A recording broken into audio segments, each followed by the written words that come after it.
ready to start when you want to start. Okay. Today's meeting of the Neighborhood and Affordable Housing Advisory Board is called to order on February 14th, 2023. Welcome, everyone, and happy Valentine's Day. The agenda for today's meeting is on the wall at the entrance of chambers. Please remember to turn off your cell phones. To ensure a complete record of the board's action, we ask that each individual wishing to speak clearly state your name and spell your last name for the clerk. I will ask the board members to introduce themselves and identify the fields they each represent. We'll start with you, Robin. Robin Field, residential mortgage. Carmen Santiago for the people. Kevin Chenault representing the nonprofit industry. Pete Scalia, the homeless. Gabriela Camacho, non-for-profit builder. And I'm your board chair, Camille Hepting. I represent employers in Clearwater. So 2.1, our first item is to approve the minutes of the board's December 13th, 2022 meeting. May I have a motion to approve item 2.1? Set the motion. I'll second. Okay, all in favor? Aye. Okay, minutes are approved. 3 is citizens to be heard regarding items not on the agenda. Is there anyone here to speak to items not on today's agenda? Seeing no one come forward, we will move on to the next item. Item 4.1 is actually an item that we are moving to next month's meeting. So we will get the presentation by Dr. Matthews, who's our CRE director, next month. Item 4.2 is election of officers. It's that time of year again. All right, we need to elect a chair and a vice chair for this board for the next year. Ms. Call is here to make sure we follow our rules and bylaws. So this is what the rules and regulations for our board state. At the first meeting of each year, the serving vice chair shall be nominated as chair. The nomination shall be seconded and the election shall be held immediately thereafter. So Mr. Chenault is currently our vice chair. So following a motion and a second for him to become chair, I think we need to hear from him. I will fully support this motion if he's able to make this commitment, but I think that needs to be up to him. If he's unable to make this commitment, another member of the board may be nominated. Ms. Call, anything to add? No. Okay. Perfect. So is there a motion to nominate Vice Chair Kevin Chenault as chair? I'll make the motion. All right. Do I have a second? Second. All right, Mr. Chenault, any comments? I am willing to serve and have the availability. Excellent. Comments from any other board members? All right, all in favor? Aye. Aye. Opposed? All right, Mr. Chenault, congratulations. Thank you. You are a new chair. Starting next meeting, March meeting. Okay. Do we need to also nominate a vice chair? Yes. Okay. Anybody on this board willing to serve as vice chair? Not all at once. Who's not here? Who's going to be nominated? I think we all, Yeah. I don't think you've been vice chair, have you? No. I'm still new. That's perfect. You know, we do need a fresh new vice chair. No offense. Robin? We all took this hit. This soon? Yeah, absolutely. All right, so who's going to make a motion to nominate Robin as our vice chair? I nominate Robin as Okay. our vice chair. We have a second from Gabby. All right, any comments? Okay, all in favor? Aye. Any opposed? Excellent. Robin, our vice chair. Thank you, Robin. You've been voluntold. That's how it works around here. Yeah, but Lindsay's not here. I know. She was so smart. She was like, this meeting? Yeah. I gotta go. Okay, great. So, What a number of years when the absent person got voted. usually gets I was voluntold. gonna say, that was a trick before. Okay, so 4.3 is tour of Clearwater housing projects, which obviously we're going to do after we're done, so we're just going to go out of order a little bit here. Item 5 is old business items. Do any board members have anything additional to report? No? Okay. I have something really small to report. I just wanted to give you some feedback about the presentation to the City Council that happened in January. It was a great presentation. It was a great meeting. There were a lot of people in the room because they were getting awards and all sorts of recognitions. And the City Council responded really well to our presentation. I think they are understanding our need to have more interaction with the public. And so because they're elected officials, they have a particular role that they can do that and they can relate to the public. So I intend on having a follow-up email or letter going out to them just to thank them again and then to make sure that, we're all on the same page as where we stand, what we need from them. But I think it was a good thing that we did that and made sure that they're aware of what we're doing and what we're working on. As I was leaving, I left right after the presentation, and somebody came out of the chamber and said, thank you for making that presentation. It's so important. Affordable housing is such an issue, and we don't hear about it nearly often enough as far as, coming up with solutions, not just talking about the problem itself. So it was really well received. Okay, item 6 is director's report. Mr. Lane, anything additional to report? A couple things. I did want to keep this agenda brief because we wanted to spend most of the time on the tour. A couple things you may have noticed in the news. Another apartment complex was purchased and people are being asked to vacate with very little notice. It's on Santa Clara Avenue. So we've kind of engaged there.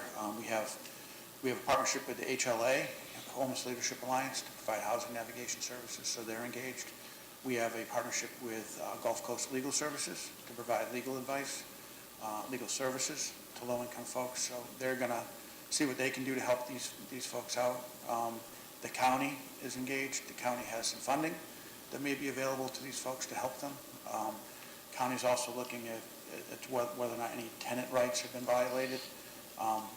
It's a rough complex. There's been a lot of police calls there over the years. It's one of our frequent flyers in terms of police activity. But that doesn't mean, there's some good people that are living there that need help. So we're going to do what we can.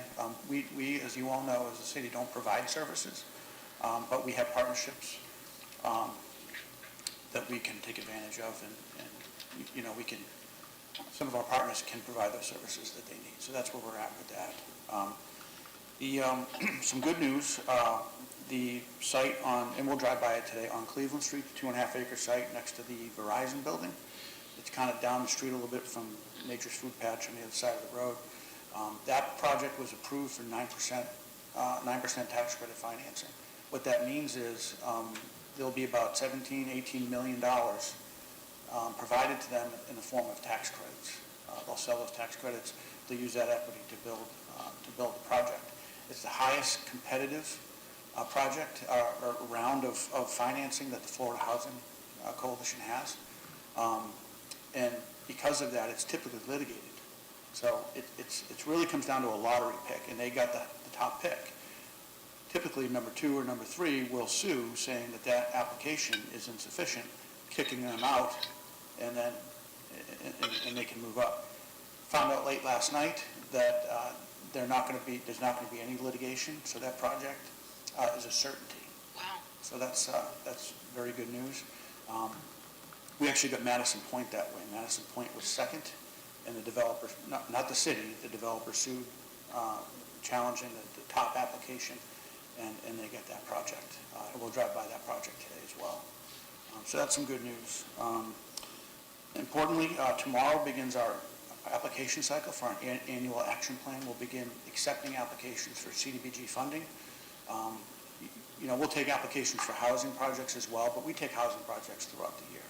So this is really most important for our CDBG public services projects, because that's competitive. We have a limited amount of money to spend, and we only select those applicants through this process. So that process will begin tomorrow, and it closes, it's open for 30 days. It closes on the 17th.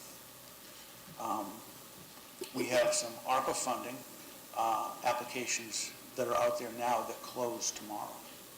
And that's kind of important because we're going to review those ARPA applications. And if we see any worthwhile activities that might be eligible for CDBG, we're going to talk to those folks and encourage them to apply for the CDBG cycle as well. So we'll see how that goes. Mr. Lane, the process for applications, there's usually a meeting of applicants. Is that scheduled? Do you want to invite anybody from this board to attend that meeting? I think it's a good idea. I think the chair would be a good person to have that meeting, and that'll be you. Thanks for volunteering.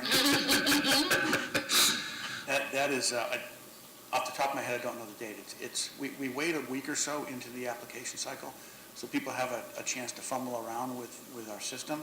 And to me, it's more beneficial to them, having been in the system trying to fill out an application. That's what we call that an application workshop, and it's intended to help people understand how to put in an application, and also how to put in an effective application. Right. So, but yes, thank you, Kevin. Just let me know when, I'll let you know today what that date is. We can Thank you. only have one person, right, from the board because of sunshine law, or? Yes, only Okay. one person can attend from the board, that's correct. Yep. So I would have said otherwise, but our city clerk is here. We gotta stay on our toes here. Yeah. We'll have this tour that, it's part of the public meeting. So the public, actually, if we had any member of the public, they would be welcome to join us. It doesn't look like that's going to happen, but we are going to have some CRA staff that are available, that will be joining us. I took Dr. Matthews on the tour. She found it very informational. I think she found it worthwhile. And that's why she asked if she could send her staff on the tour with us. Maybe to get her out of her hair for a couple hours, I don't know. But I'm joking. So we'll see a few CRA staff members there, maybe some housing staff members. I'm not sure of that. They've all seen this. They've been on the tour with me. They spend enough time with me. So I told the trolley to be here at 9:15. We'd be taken off between 9:15 and 9:30. So, after the meeting, give you a chance to go to the restroom, and then we'll load up. Okay, awesome. Okay, item 7 is board members to be heard. Do any board members have any final words before we move on to the tour? Okay. All right, so item 4.3 is our final item of the day. We have a Jolly Trolley that's going to be waiting outside for us in a few minutes. Mr. Lane will guide us on a tour of the completed projects, some that are underway and some that are in the planning stages.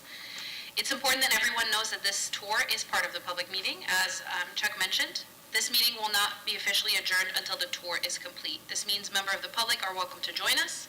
The trolley will drop us off here at the main library no later than 11:30 a.m.